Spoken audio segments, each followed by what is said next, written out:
ข้าน้อยได้เข้าใจสั้นๆว่าโอ้อรหันต์เนาะบ่แม่นออกแสงมาบได้หันละจากความชั่วหั่นน่ะให้ข้าน้อยมาเป็นผู้ใจสูงขึ้นเฉพาะแม่ความเปลี่ยนแปลงทางภายในของแม่เป็นแนวใดส่วนเมื่อก่อนข้าน้อยเป็นคนเด้เป็นคนแบบดีก็เอาชั่วก็เอาเป็นคนมุยุมะยะ จะกินจะดื่มเนาะเป็นคนแท้ๆแหละเอิ้นว่าคนซับปนคนเลเป็นคนหนึ่งในเมื่อได้มาผ่านการฝึกการปฏิบัติการแนะนำคำสอนแม่พระล่อหลอมเอาข้าน้อยใหม่ว่าสิซะล่อหลอมเอาข้าน้อยใหม่ทางด้านในทางด้านจิตใจข้าน้อยได้ยกระดับเจ้าของจากความเป็นคนหันขึ้นมาเศร้ากินเศร้าดื่มละมึนเมาเนาะโดยเคยเว้าบ่จริงละเปลี่ยนแล้วข้าน้อยได้เข้าใจสั้นๆว่าโอ้อรหันต์เนาะบ่แม่นออกแสงมาบได้หันละจากความชั่วหั่นน่ะให้ข้าน้อยมาเป็นผู้ใจสูงขึ้นมาเห็นเจ้าของขึ้นแล้วยังมีทานแม่พระผู้นี้เข้าถึงหัวใจข้าน้อยว่านี่เด้อนางเลงข้อบ่ดีเจ้าควรแก้ไขเปลี่ยนแปลงข้อเสียเจ้าเพิ่นฮู้ข้าน้อยก่อนข้าน้อยอีกซึ่งข้าน้อยเป็นเจ้าของชีวิตตัวเองนี่นะยังได้ข้อแนะนำนะเพิ่นแม่พระข้าน้อยยังควรเปลี่ยนแปลงแก้ไขตัวเองแบบใดข้อนี้เจ้ายังเสียข้อนี้เจ้ายังอ่อนเจ้าอย่าเว้าหลายเด้อให้เว้าแนวสิ่งที่เป็นประโยชน์บ่ให้ย่อบ่ให้อ้อแอให้เปลี่ยนใหม่นิสัยแล้วก็แม่พระท่านนี่เพิ่นมีอานุภาพสูง3คนสิบอกกันนี่บอกโลดเฮาสอนลูกสอนโลดบ่ได้ดอก แม่นแท้ๆโลดแหละตัวนี้เฮาสอนตั้งแต่เกิดเนาะโดยเฮาสอนเขาตั้งแต่เกิดครูก็สอนข้าน้อยมาพ่อแม่ก็สอนข้าน้อยมาแต่มันเป็นหยังมันบ่มีความเปลี่ยนแปลงได้เลยแต่ข้าน้อยมาพ่อทานนี่นะเพิ่นสิใจข้าน้อยว่าคันเจ้าเฮ็ดผิดนี่เจ้าสิได้รับโทษแบบนี้เพิ่นใจให้ฟังละเอียดถ้าจะเปลี่ยนแปลงเจ้าสิได้รับผลแบบนี้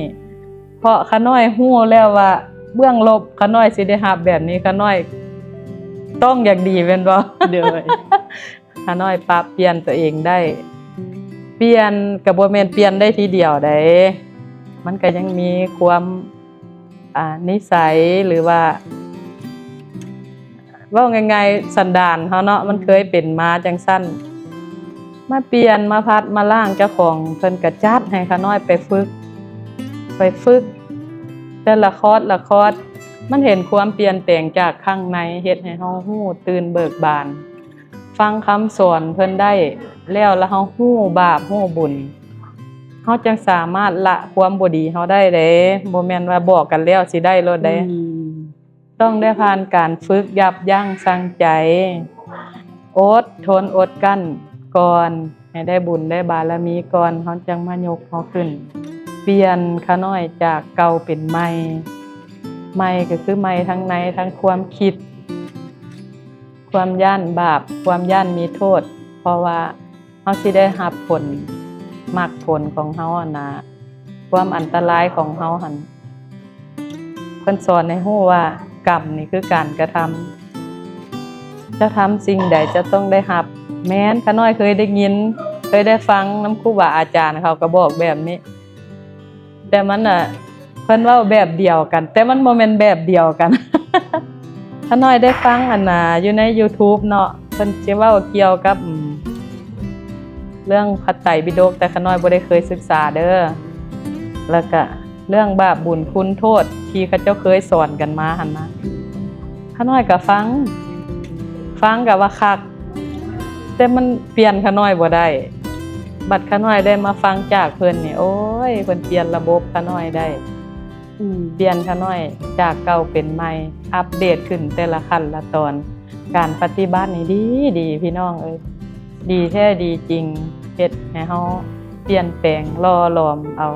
แต่ว่าเพิ่นก็คือสิอดทนอดกั้นนำข้าน้อยพิเศษแหละขออโหสิกรรมเด้อข้าน้อยเป็นคนดื้อก็ได้เพิ่นยังมีความเมตตา